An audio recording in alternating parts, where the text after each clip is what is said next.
Hello friends, welcome to channel. So in this video we will discuss some important expected question from the unit 8 और यहाँ से कुछ जो महत्वपूर्ण question है उनको डिस्कस करेंगे जो कि एग्जाम में आने के चांसेस ज़्यादा होते हैं. So let start. Before begin this is all about me. और आप इस टेलीग्राम चैनल को ज्वाइन कर सकते हैं. इसकी लिंक आपको डिस्क्रिप्शन बॉक्स में मिल जाएगी, तो आप उस पर क्लिक करके डायरेक्ट इस चैनल को ज्वाइन कर सकते हैं. फ्री ऑफ कॉस्ट है और यहाँ पर सभी आपको नोटिफिकेशन मिलते रहेंगे. ये मेरा नंबर है, अगर आप पेड ग्रुप ज्वाइन करना चाहते हैं तो इस नंबर पर टेक्स्ट कर सकते हैं. The first question, that is the which of the duties have been prescribed by the Indian Constitution for the citizen of India. और आपको बताना है कि भारतीय संविधान द्वारा भारत के नागरिकों के लिए इनमें से कौन सा कर्तव्य जो है निर्धारित किया गया है. To develop scientific temper, to preserve rich heritage of our composite culture, to minimize the income inequality and to defend the country. So आपको पता होना चाहिए जो फंडामेंटल ड्यूटी कौन कौन सी थी, जिसको मैंने थ्योरी पार्ट में डिस्कस किया था, आपने पढ़ाई होगा वहाँ से. सो आप बताइए इसका करेक्ट आंसर क्या है. सो the right answer will be, इसमें से जो ऑप्शन नंबर 3 है ये गलत हो जाएगा, बिकॉज ये फंडामेंटल ड्यूटी नहीं है. टू मिनिमाइज द इनकम, ये बेसिकली जो ड्यूटी है ये सिटीजन के लिए है. तो सिटीजन का एक काम नहीं है कि वो इनकम इक्वालिटी को कम करेंगे. सो इन द कुछ इंपॉर्टेंट फंडामेंटल ड्यूटी जैसे कि अपने नेशनल फ्लैग, नेशनल एंथम की रिस्पेक्ट करना, to abide by the respect of constitutions, to cherish the noble idea of the freedom struggle, and to protect and sovereignty, unity, integrity of country, or you can say India, and also to defend the country and to render the national service when required.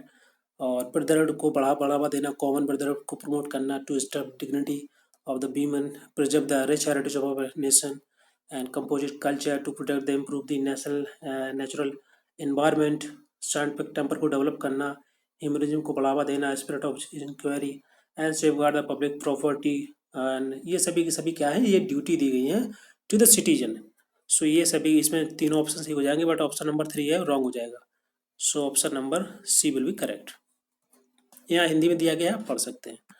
Next question, the choose the correct sequence of the fundamental right as they appear in the Indian constitution. आपको बताना है कि भारतीय संविधान में दिखाई देने वाले ये मौलिक अधिकार जो है उनको सही क्रम में आपको लगाना है. Right to constitution remedy, right to freedom of religion, right to freedom and right to equality. इसी को यहाँ पर चारों को यहाँ पर दिया गया है. तो आपको बताना है कौन सा करेक्ट है. मतलब ये है कि आपको ये बताना है कि ये कौन सा आर्टिकल कब पहले आता है, कौन सा बाद में, उसके अनुसार आपको you have to make in the sequence of the fundamental right as they are appearing in Indian constitution. So बताना है कौन सा सही है. सो अगर बात करें फर्स्ट की, राइट टू कॉन्स्टिट्यूशन रेमेडी, आप बताइए कौन सा करेक्ट है इसका. Right to constitutional remedy, that is come article under 32. And the right to freedom of religion, right to freedom of religion, maybe you know about the article 25 to 28, ये से related है. And right to freedom, it is the second article 19 से लेके 19 to 22. And right to equality, that is the first, that is article 14 to 18. सो आपको इस sequence में लगाना है. तो बताइए सबसे पहले कौन सा आएगा. सबसे पहले आएगा राइट टू इक्वालिटी, बिकॉज ये article 14 to 18. Next right to freedom, that is 19 to 22. Right to freedom of religion from the 25 to 28.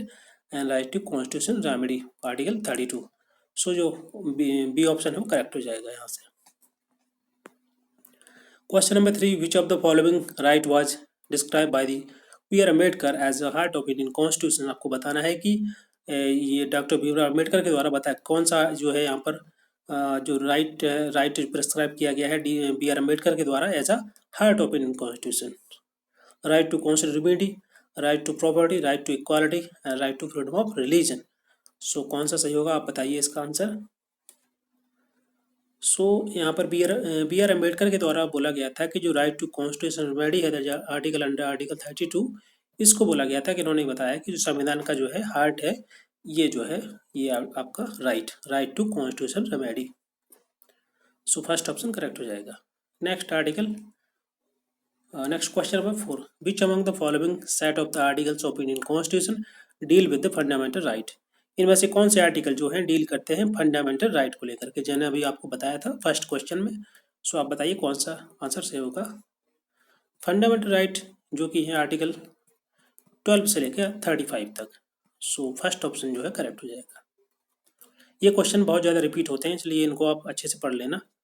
और जैसे कि 4 ऑप्शन दिए आर्टिकल 15 टू 32 कौन से हैं आपको ये पता होना चाहिए। ऐसा नहीं है केवल आप इसमें जो क्वेश्चन दिए उन्हीं को आप रट के चले जाएँ, सब कुछ ऑप्शन को आपको अच्छे से या समझना होगा। जैसे आर्टिकल 14 क्या है, 39 क्या है, 19 कौन सा है, 40 कौन सा है। सो इसमें अगर नियर अबाउट 13 क्वेश्चन है तो आप मल्टीप्लाई 4 कर सकते हैं, तो इतने क्वेश्चन बन सकते हैं। आप अपने अकॉर्डिंग क्वेश्चन बना सकते हैं और उनको अच्छे से पढ़ सकते हैं। Question number 5, match the following, इसमें आपको करना है लिस्ट 1 को लिस्ट 2 के साथ। So the list 1 consist some article and the list 2 consist of subject और provision of that particular article, like article 24, article 40, article 39D, article 32। So आपको बताना है इसका क्या प्रोविजंस है। Remedies for the enforcement of the right of the citizen, equal pay for the equal work, village panchayat and the provision of the child labour. So आप बताइए इसका कौन सा सही हो जाएगा। 4 ऑप्शन यहाँ पर दिए, देख लीजिए और आप मैच करा के बताइए। देखिए इसमें आप एलिमिनेशन मेथड लगा सकते हैं, बिकॉज इसमें टू फर्स्ट जो कोड दिया गया है ए के लिए 1 4 3 2 दिया है, मतलब है कि अगर आपको एक के बारे में पता है तो आप सही आंसर लगा पाएंगे। सो देख लेते हैं क्या है आर्टिकल 24। सो आर्टिकल 24 क्या है आपको पता होना चाहिए। आर्टिकल 24 है आपका, that is related to the provision of child labour. और अगर आपको ये पता नहीं है तो आपको ये पता जरूर होगा कि जो आर्टिकल 40 है वो किससे रिलेटेड है, वो है विलेज पंचायत से। बहुत ही सिंपल है। सो आप इसको देख सकते हैं, बी को 3 से मैच कराएंगे तो कौन सा आएगा, इसमें केवल ऑप्शन नंबर बी है वही आएगा और सभी के सभी एलिमिनेट हो जाएंगे। तो ऐसे आप आंसर लगा सकते हैं। Next, question number 6, the practice of the untouchability is abolished by the Indian Constitution according to which article। कौन सा आर्टिकल है जिसमें अनटचेबिलिटी को खत्म कर दिया गया है, उस प्रैक्टिस को खत्म कर दिया गया है। So this is very simple question. The right answer कौन सा होगा, बताइए कौन सा होगा। आर्टिकल 17 जो है सही हो जाएगा। इसमें अनटचेबिलिटी को इसमें एबोलिश कर दिया गया है थ्रू दिस आर्टिकल। और अगर कोई इस प्रकार का if any you can see the enforcement of any disability arising out of the untouchability then shall be offence of punishable in according to the law. So first option correct हो जाएगा। Question number 7, child labour in any form of the is prohibited under which article of Indian constitution. So इसको मैंने अभी बताया था आपको question number 5 में, कौन सा इसका सही होगा चाइल्ड लेबर वाला। Option number C will be correct. Article 23 क्या है, 24 क्या है, थोड़ा देख लीजिए, कन्फ्यूजन ना, क्योंकि बहुत सारे क्वेश्चन में कन्फ्यूजन हो जाता है आपको 23 24 में। 23 बेसिकली है आपका डील करता है अभी the provision of traffic in the human beings और फोर्स लेबर। ओके, और जो आर्टिकल 25 है डील करता है provision of children in the factories and that deal with the provision of the employment basically. So बोल सकते हैं that is related to the provision under the article child labour को provide करता है। तो ये आर्टिकल 24 है। 23 है फोर्स लेबर और ह्यूमन ट्रैफिकिंग के लिए। Next article, next question number 8। So the right to, इसमें लिस्ट दी गई है तो लिस्ट 1 में right to education, prohibit traffic in human beings and the force labour, अभी बताया इसके बारे में, और right to life and right to equality. And the list second दी है आर्टिकल 14, 21, 23 एंड 21A। सो आपको पेयर करना है, ऑप्शन है देख लीजिए कौन कौन से है। सो इसमें ए का ऑप्शन 1 नहीं हो सकता है, ए का पेयर 1 के साथ नहीं होगा क्योंकि इसमें 1 नहीं दिया गया है फर्स्ट वाले में। सो देख लीजिए आपका जो आर्टिकल 14 है वो फर्स्ट नहीं हो सकता है, तो कौन सा होगा आप देख लीजिए। राइट टू इक्वालिटी आपको पता ही होगा, ये तो फर्स्ट है, पहले क्वेश्चन में पढ़ा था, तो डी पेयर करेगा किससे, फर्स्ट के साथ। Now let's check the option. So आपके 2 ऑप्शन जो है यहाँ पर एलिमिनेट हो जाते हैं, first and second, because D fourth के साथ यहाँ पेयर है। अब देखते हैं नेक्स्ट। सो राइट टू यहाँ देख लेते हैं, दूसरा जो दिया गया है राइट टू लाइफ, इसके बारे में पता होगा, that is article right to life कौन सा है, आर्टिकल 21। एंड नेक्स्ट इसमें दिया गया है right to prohibit traffic in the human beings and force labour, इसका क्या होगा, इसका होगा आपका आर्टिकल 23, ये मैंने बताया था अभी थोड़ी देर पहले। तो ऑप्शन नंबर इसका जो डी है वो करेक्ट हो जाएगा। क्वेश्चन नंबर 9, इसको मैच करना है, ये सभी के सभी क्वेश्चन ऐसे पूछे जाते हैं, बहुत सारे आर्टिकल आपको दिए होंगे, आपको जो उसका आर्टिकल का क्या प्रोविजन है उसको पेयर करना होगा। जैसे कि इसमें दिया है provision of just and human condition of the work and the maternity relief. So इसके बारे में आपको पता होना चाहिए क्या इसका आंसर होगा। सो इस पे आप ऑप्शन देख लीजिए, यहाँ पर 1 और 3 हो सकता है फर्स्ट का।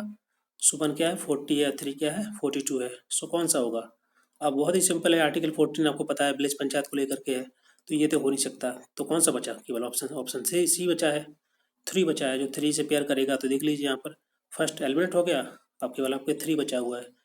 आप देख लीजिए फर्स्ट एंड सेकंड, जो सेकंड वाला पेयर होगा फर्स्ट के साथ होगा या फिर सेकंड के साथ। सो जो मैंने बताया कि आर्टिकल 40 तो विलेज पंचायत है तो सेकंड से पेयर हो नहीं सकता, तो जहाँ बी फर्स्ट के साथ पेयर है उसको एलिमिनेट कर दीजिए। सो बी फर्स्ट के साथ किसके साथ पेयर है, ये बी वाला आपका एलिमिनेट हो जाएगा, और ये ऑलरेडी आपके एलिमिनेट हो ही चुके थे, तो केवल सी बचा है तो सी करेक्ट हो जाएगा। ऐसे आप आंसर लगाया करिए ताकि आपको समय कम लगेगा और आप जल्दी आंसर लगा पाएंगे। Village panchayat related to article 40। Next question number 10, what rights are the human rights. बताना है कि कौन सी मानव अधिकार क्या है, मतलब ह्यूमन राइट्स क्या होते हैं, कौन से अधिकार होते हैं। Right which are provided by the constitution of India, Bharat के संविधान के द्वारा दिए गए राइट हैं, या फिर राइट विच आर फंडामेंटल, ऐसे जो कि मौलिक हैं, या फिर right provided to all the human beings by the nature, या प्रकृति के द्वारा दिए गए अधिकार होते हैं, या right to desire by the human beings, या लोगों के द्वारा जो डिजायर राइट होते हैं वो होते हैं। तो ऑफकोर्स ये तो होगा ही नहीं, एंड ये भी नहीं हो सकता क्योंकि वो फंडामेंटल राइट है। जो ह्यूमन राइट्स अलग होते हैं, ह्यूमन राइट्स वो होते हैं जो नेचुरली नेचर से आपको प्राप्त होते हैं। सी होगा correct. Question number 11, the international convention of the elimination of all form of racial discrimination was adopted in which year. आपको बताना है किस ईयर में इसको अडॉप्ट किया गया था। ये बहुत ही अच्छा क्वेश्चन है। 1979 एंड 1975 एंड 1965 एंड 1969। तो आप बताइए इसका कौन सा आंसर जो है करेक्ट हो जाएगा। सो ऑप्शन नंबर इसमें जो सी दिया है 1965 वो करेक्ट हो जाएगा। बेसिकली यूनाइटेड UNGA के द्वारा इसको अडॉप्ट किया गया था, international convention on the elimination of all form of racial discrimination in December 21 1965। और इसके साथ ही एक चीज़ और आप ऐड कर लीजिए, ये तो था आपका इसके बारे में रेशियल डिस्क्रिमिनेशन के बारे में, और एक क्वेश्चन और बन जाता है क्योंकि आप इससे कन्फ्यूज ना हो जाए। CEDAW, CEDAW मतलब होता है कि ये आपका है convention on the elimination of all form of the discrimination against women. तो इसको अडॉप्ट किया गया था 1993 में। ओके, इसको आप अच्छे से देख लीजिएगा। और ये इंडिया की बात कर रहा हूँ, इंडिया ने इसको रेटिफाई किया था 1993 में, और UN के द्वारा अडॉप्ट किया गया था 1979 में। किसको? CEDAW के आता है एग्जाम में कई बार, CEDAW। तो इसको आप इस क्वेश्चन के साथ आप कंफ्यूज मत करिएगा। ये है रेशियल डिस्क्रिमिनेशन और CEDAW है डिस्क्रिमिनेशन अगेंस्ट वीमेन। तो दोनों की ईयर याद कर लेना अच्छे से। इसका राइट आंसर 65 है, और CEDAW की रेटिफाई किया गया इंडिया में 1993 में, और UN के द्वारा उसको रेटिफाई किया गया था, अडॉप्ट किया गया था 1979 में। याद कर लेना इसको। Next question 12, the human rights are the inherent in all beings by the virtue of the being human and human rights are the natural. Of course जो मानवाधिकार है नेचुरल, अभी मैंने देखा, अभी इसको आपको मैंने बताया है। सो इसका जो राइट आंसर कौन सा हो जाएगा, ऑप्शन नंबर जो भी है वो करेक्ट हो जाएगा।